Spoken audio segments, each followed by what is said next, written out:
Guys আজ তোমাদের বলবো যে বরের সাথে ঝগড়া হলে কি করতে হবে। তো প্রথমে দেখে নাও এরকম টেস্টি টেস্টি নান আর আলুর দম কিন্তু আমি বানিয়েছি আজকে খুব কম সময়ের মধ্যে। তো প্রথমে কিন্তু তোমাদের কি করতে হবে জানো, প্রথমে কিন্তু তোমাদের আলুগুলোকে এভাবে ভালো করে ধুয়ে নিতে হবে। ভালো করে ধুয়ে যাতে একদম ধুলো বালি মাটি কিছুই না থাকে সেরকমটা ধুয়ে কুকারের মধ্যে নিয়ে নিতে হবে। আর কুকারের মধ্যে নিয়ে কিন্তু দিতে হবে তোমাদের কম করে 2টো সিটি, ঠিক আছে? আর বেশি যদি দিয়ে দাও তাহলে তোমাদের আলুটা যেরকমটা ঝগড়া হয়েছে সেই ঝগড়ার গরমে গলে একদম ভর্তা হয়ে যাবে। যাই হোক, আমি গ্যাসের উপর বসিয়ে দিয়েছি। আমার ভয়েসটা একটু তোমরা অ্যাভয়েড করো, কারণ আমার কিন্তু খুব বেশি সর্দি গলা ব্যথা, তো তার জন্য কিন্তু এইরকমটা আসছে। তো তারপর আমরা দুধটা একটু উষ্ণ গরম করে নেবো, ওটার মধ্যে একটুখানি চিনি, একটুখানি নুন, আর দিয়ে দেবো 1 চামচের মতো ইস্ট, আর দিয়ে দেবো কিন্তু আমি এখানটায় সাদা তেল দিয়েছি, ঠিক আছে? তো তারপর কিন্তু ওটা আমরা ময়দার মধ্যে মিক্স করে নেবো। যতটা চাই ততটা ময়দা নিয়ে নিও, সেটা তোমরা আন্দাজ করে নিয়ে নিও, আমি সেটা বলছি না, এখানে মাপ যোগ দিচ্ছি না, আমার যতটা প্রয়োজন ততটাই নিয়েছি, মানে ময়দা অনুসারে। তো তারপর কিন্তু আমি দুধটা দেওয়ার পর দেখলাম না, দুধে হচ্ছে না বলে আমি একটুখানি গরম জল কিন্তু ওটার মধ্যে ইউজ করেছি, ঠান্ডা জলটা দেওয়া যাবে না। এদিকটা আলুটা যেহেতু বয়েল হয়ে যাচ্ছে, আমি এদিকটা ময়দাটা খুব ভালো করে মাখিয়ে নিচ্ছি।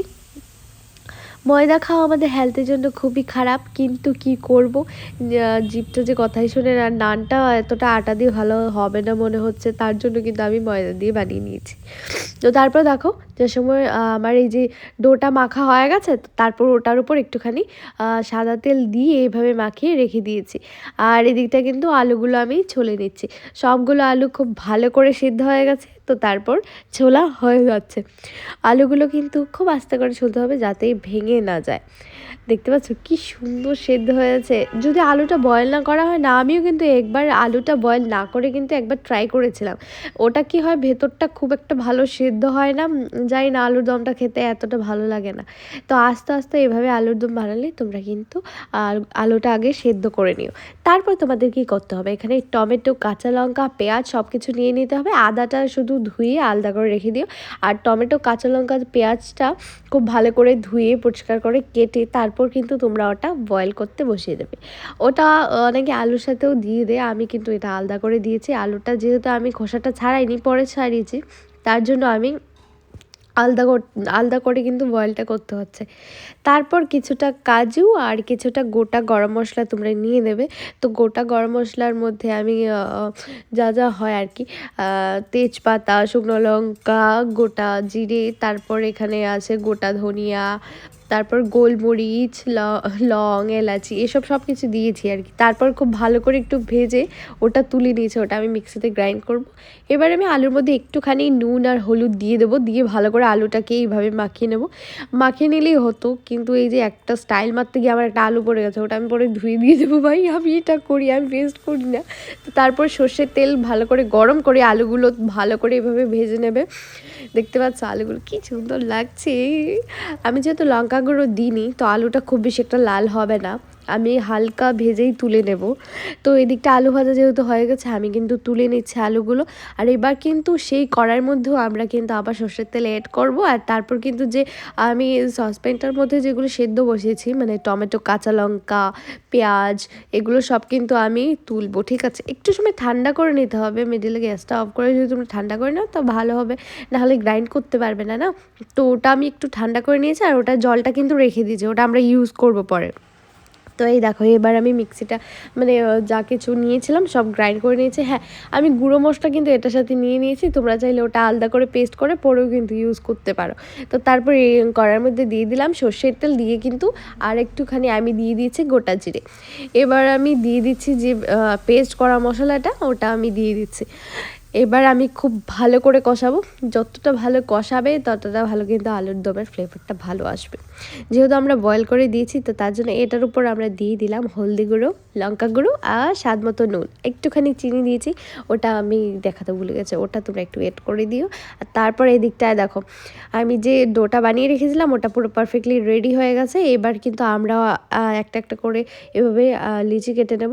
আচ্ছা, লুচির জন্য লিচি কাটতে হয়, যাই হোক, আমরা এবার কিন্তু নানের জন্য লিচি কেটে নিচ্ছি। আর তারপরে এই দেখো সবগুলো একটা একটা এইভাবে করে বানিয়ে নিচ্ছি। আর তারপরে এবার কিন্তু আমি আলুর দমটা একটু দেখে নেবো। ওটা দেখো পুরো পারফেক্টভাবে কষানো হয়ে গেছে বলে আমি কিন্তু এবার যে এই যে বয়েল করে জলটা রেখেছিলাম টমেটো কাঁচা লঙ্কা এসবের, ওটা কিন্তু আমি দিয়ে দিয়েছি ঝোলের মধ্যে। এবার কিন্তু আমরা এই ঝোলটাও একটু সময় ফোটাবো, আর তারপর কিন্তু দিয়ে দেবো এই যে বয়েল মানে ভাজা করা আলুগুলো। বয়েল করা ভাজা করা আলুগুলো দিয়ে এবার আরও 5 মিনিটের মধ্যে কিন্তু 5 মিনিটের মতো কিন্তু আমি এটা বয়েল করব। আজকের ভিডিওটা মনে হচ্ছে খুব বেশি বোরিং হয়ে গেছে না? লাস্টে বলছি তোমাদের তারপর কি করতে হবে, বরের সাথে ঝগড়া করলে কি করতে হয় সেটাই তোমাদের বলে বলে দিচ্ছি আর কি। তোমাদের হেল্প হচ্ছে না বলো? তো তারপর কিন্তু আমরা এখানটায় নিয়ে নিয়েছি যে ডোটা বানিয়েছিলাম ওটা নিয়ে নিয়েছি, আর এবার এটার মধ্যে হালকাভাবে ময়দার উপর বেলে নেবে লম্বা করে, আর তারপর এটার মধ্যে দিয়ে দিচ্ছি একটুখানি কালো জিরে আর কেটে রেখেছিলাম ধনেপাতা। ব্যাস এবার হালকা হাতে উপরে আরেকটু চাপ দিয়ে দেবে তোমরা, আর এবার তৈরি হয়ে যাবে তোমাদের নান।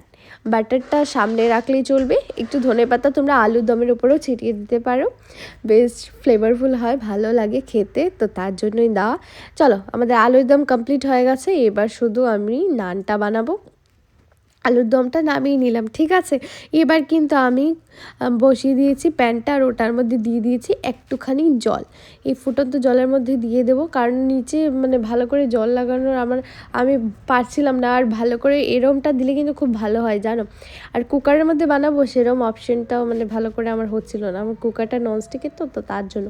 এবার দেখো আমরা কিন্তু এটা একটুখানি ঢেকে দিয়ে দেবো, আর তারপর কিন্তু খুব সাবধানের সাথে তুলতে হবে, কারণ ওটা একটু উঠতে অসুবিধা হয়। তারপর কিন্তু তোমরা বাটারটা লাগিয়ে নিও। আমি এখানে চাকু দিয়ে তুলছিলাম, ছুরি দিয়ে তুলেছিলাম বলে আমার বর দেখায়নি। তো তারপর এই দেখো এদিকটায় কিন্তু আমি আরেকটা নানও কমপ্লিট করে ওটার উপরে আরেকটুখানি বাটার লাগিয়ে দিলাম। ব্যাস হয়ে গেল তোমাদের নান, বাটার নান, আর সাথে কিন্তু আলুর দম। সত্যি কথা বলতে এরমটা করে প্লেটের মধ্যে নিয়ে তারপর কিন্তু সুন্দর করে ছিঁড়ে, আচ্ছা নানটা কেমন হয়েছে আমাকে জানিও, বাটার নানটা কেমন হয়েছে, এরকম করে মুখে তুলে নেবে। ব্যাস দেখবে বর যখন সামনে দাঁড়িয়ে দেখবে কি খারাপটাই না লাগবে, বলবে আহারে কেন ঝগড়া করলাম, যদি ঝগড়া না করতাম তাহলে একটু চাইতে তো পারতাম বা আমাকে দিত। তো এরমটা করবে যখনই বরের সাথে ঝগড়া করবে, ভালো ভালো কিছু বানিয়ে বরের সামনে খেয়ে নেবে। বলছি না যে দিতেই হবে না, যা বাঁচবে রেখে দেবে বরের জন্য, কেন ঝগড়া করলো তোমার সাথে বলো। তা আজকের এই বাটার নান আর এই যে আলুর দমটা তোমাদের কেমন লাগলো কমেন্টে জানিও। আর হ্যাঁ, তোমাদের দিয়ার আইডিয়াটা কেমন লাগলো কমেন্টে জানিও কিন্তু। আজকের ভিডিওটা ভালো লাগলে লাইক শেয়ার কমেন্ট করতে বলো না, যাদের এখনও সাবস্ক্রাইব করোনি প্লিজ সাবস্ক্রাইব করে নাও গিয়ে। টাটা গাইস, লাভ ইউ সবাইকে, অনেকে বাই।